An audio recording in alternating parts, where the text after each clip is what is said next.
For years I had recommendations about this game from nearly every corner of my life. Whether it be from friends that I met in the street or I talked to through text or messenger, or it be from the comment section or on Twitter, I always had people telling me that this game was amazing and that I should try it. I never did try it, for numerous amounts of reasons, but I think the main reason is that I just never got around to it. But finally, this year, 2021, I finally got a chance to play Undertale. And it was an amazing experience. A Review Kinda is a series that I wanted to do for a long time, and I already started with Super Mario Sunshine. But basically, I want to talk about what I love about certain video games. It's called a Review Kinda because I don't want anyone basing their purchasing decisions off of this review. It is me gushing about games or talking about what's amazing about games or what's awesome about certain games. Today, I want to talk about Undertale, a game that has a very special place in my heart. James, honey, did something happen to you? After we got separated in that long hallway? Are you confusing me with someone else? This game's story is a trip. It's a real journey. And after playing this game, I now understand how it burrowed its way so easily into so many people's hearts. Because it did that to me. I, after finishing this game, felt emotionally attached to this world, to the characters, to the story. To the point that when I think about it, I do feel that feeling in your heart. You know that happy pain in your heart that also has a hint of sadness? That's exactly how I feel when I think about Undertale, honestly. It almost feels like some kind of broken fairy tale. It has every makings of a child's story when you start reading it. It's like you're reading it to a child. But then you figure out very, very soon that a lot of things in this game are kind of like the opposite of a fairy tale. But in the end, I think that's almost the point. It plays on your expectations a lot, and it takes everything you know about traditional stories of the child that falls into another world, and turns them completely on their head, making it an unbelievably magical experience. The narrative itself is shaped by the people you meet, and the people you meet reflect who you are through your actions. The way you act with different people in this game gives you a different story. If you act horrible, you're going to get a different reaction from these people. You're going to get a different outcome. If you act like a good person, quote unquote, you're going to get a completely different story as well. And the people that you meet change for the better for knowing you, or they could change for the worst. I personally have only played the true pacifist route, so I can't speak on the other routes of this game. But for me, I really enjoyed how I was shaping the story through other people's experiences, not just mine. Changing people's minds, changing people's outlooks on life, but not changing them totally so that you don't understand who the characters are anymore. It was a truly beautiful interaction with all of these characters in the game. Nothing in the story is ever really totally spelled out either, but it has times where they must tell you what is going on, and honestly, it's really, really sad. The game forces you to walk as they relay some of the saddest pieces of personal history you can hear from characters in the game. It makes you really care about this world, and not just the major characters, but the minor characters as well. You don't regret, or at least I didn't regret, my decisions to spare almost every creature in this game, because I ended up loving almost every single creature in this game. The story makes you change your mind constantly as well, allowing for growth in not just the people in the game, but yourself as well. And people might be like, Calvin, that sounds very cheesy. Very well, it's cheesy, but it's the truth. Games can do that to you. Games can change your mind, can change your outlook. If art can do it, if stories can do it, if books can do it, if movies can do it, if music can do it, why can't games? And I truly believe that's one of the things Undertale is able to do and could do for a lot of people as well. I couldn't imagine finding this game as a teenager, as a very young teenager, because I imagine it would change my whole trajectory.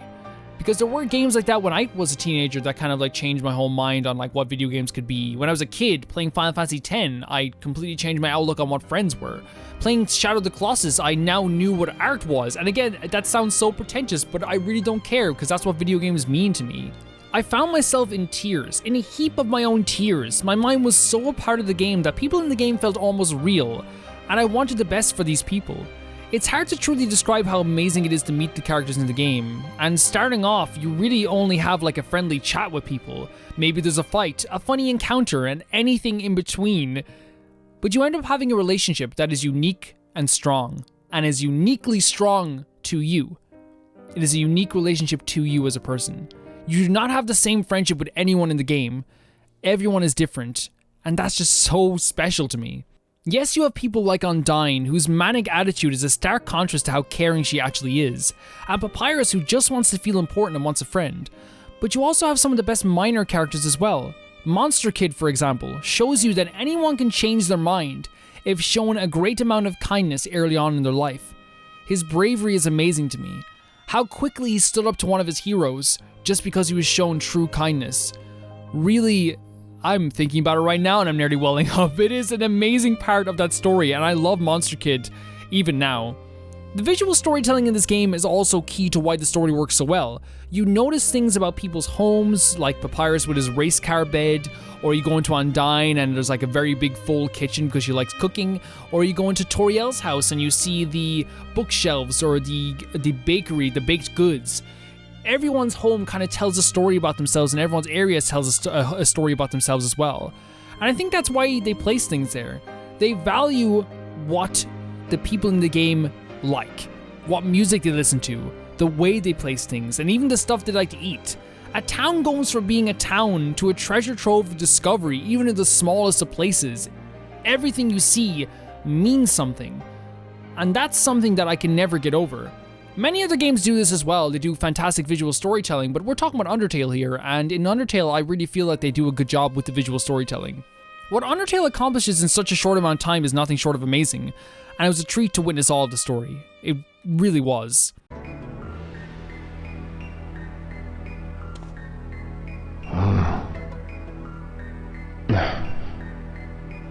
Wait, Guizang. What? The gameplay of Undertale can kind of shift depending on what way you play the game. I was true pacifist route, so I was doing a lot of sparing in the game. Even though there is some combat, a lot of it was talking and talking people down and making reasonable arguments with them and then saving them and making them live and go on with their lives. But you can also have a battle system that was actually pretty fun. You have to like stop a bar in the middle of a screen. It's hard to describe exactly what it is, but I had a lot of fun with it and we did get to do it at times as well. But the battle system is incredibly simple. I played the true pacifist route, of course, so finding new ways to help people and to understand people was one of the most special parts about the gameplay. The gameplay is just not about the battle system altogether. It's about who you are, and how you play reflects that. The battle system is literally a reflection of you. How the battle system plays out is you. That's what it is. And I say it over and over again, the battle system is you. You use that battle system exactly the way you want to, and that shows who you are. Now here's the thing. I understand people are going to say, well, I did the genocide route first. Does that mean I'm a bad person? No, I'm not saying anyone's a bad person if they killed enemies in this game. I'm just saying as your character in that playthrough, maybe not you as a person on a whole, but as the character in a playthrough, your character changes depending on what you do in the game. And I think we can all agree on that 100%.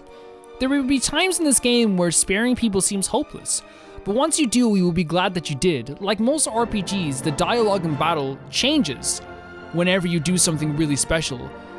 But it honestly feels incredibly meaningful when someone talks to you in a battle, giving you little hints as to who they are, and then, of course, knowing who they are allows you to help them even more. Some battles are even really hectic, and even at that it was truly exciting trying to avoid these little white balls on the screen so it doesn't damage your heart. It got really hectic sometimes, but they also use those battles to do amazing things. For example, with Toriel, she doesn't want to fight you, so she separates her attack so it doesn't hit your heart as she's trying to attack you. That was really amazing to me when I saw that for the first time. You spend your time walking through this world and it almost feels appropriate that you just keep going. It's like you're filled with some kind of determination. Hey, Catherine. Have you ever had a dream where you died? You mean like where you're in danger? No, where you actually die. You're being killed or something. No, I usually do the killing in my dreams. You can't say enough good things about the music in this game. It's epic, it's somber at times, it's magical, and at certain points I felt like crying during boss battles. There was music that made me feel so happy There was music that made me feel comfortable, music that made me feel unnerved. It's all here and it all works incredibly well. The music in my head every time I think of the Snowden theme just rings in my head, and it's not a bad feeling whatsoever. When I think of the boss battle themes, which I don't like to do often because it does make me feel emotional, there's some in there that honestly blew my mind when I heard them for the first time. The visuals in this game are really cool. It is kind of a traditional style, but I feel like they go beyond that as well, creating their own kind of art style at the same time. They use colors at the right time to convey spookiness, happiness, sadness, even scary moments as well are all kind of portrayed very well with the colors in this game. Simple things happen, like they change the world to adapt to the story. Things that were there at the start of the game will not be there at the end of the game, depending on what you do in the game. And to me, that's one of the most amazing things that you can do with a game, and one of the most amazing things you can do to change a game as well. The places you get to visit in this game all feel very unique. You can have the fun comedy of Temmie Village, which, oh my god, I love Temmie so much. Praise be to Temmies. Temmie, the Church of Temmie, I love Temmies. Or the snowy paradise like Snowden. And I say paradise very loosely because there is some weird stuff going on there, I think we can all admit, but it's still a beautiful place to be, and there's some amazing characters there at the same time. It made me sad. I love the people in this game, and I hope they have a fondness for my character as well. In a way, you kind of like adapt your character very well. It's heartbreaking sitting through the ending, and even in the last moments, I wanted to reach out to everyone and thank them. Burger Pants, Brady and Caddy, Jerson, Temmie, Nice Cream Guy, Monster Kid, Undyne, Toriel, Sans, Metaton, Asgore, Alphys, my best friend Papyrus, Flowey, and of course, Azriel. I miss you all, and it was a really pleasure to meet all those characters in this game. And like in many games that I love, the characters stick with me forever, and I don't think I'm ever going to be able to forget these characters. I will be 84 years old, talking to somebody in a conversation, and I'll bring up how cool the ending to the Undertale pacifist route is, just like I would with how cool the Final Fantasy X ending is. This is one of those games that hit me hard, and I feel like all of the all-encompassing aspects of this game, whether it be the music, the visuals, the story, the gameplay, all of it hit me hard. I'm very grateful that I got to play this game, and I'm very grateful people suggested to play this game as well, because I had no plans to play it this year. I just did it on a whim, and I'm very glad that I did. This has been a review kinda, where I talk about games in a positive light as much as I can, because for me personally, I don't feel like always putting my negative energy on games on the channel as well, especially since I feel like a lot of people have told me that they come to the channel to kind of get away from kind of the negative aspects of life, which everyone has, and they're very bad. There's no other way to put it. I thank you guys for watching this. I hope you enjoyed this. If you want to see more of the review kinda series, I want to do it on most games I've done on the channel and talk about why I love those games. And I'll see you guys very, very soon. Bye bye.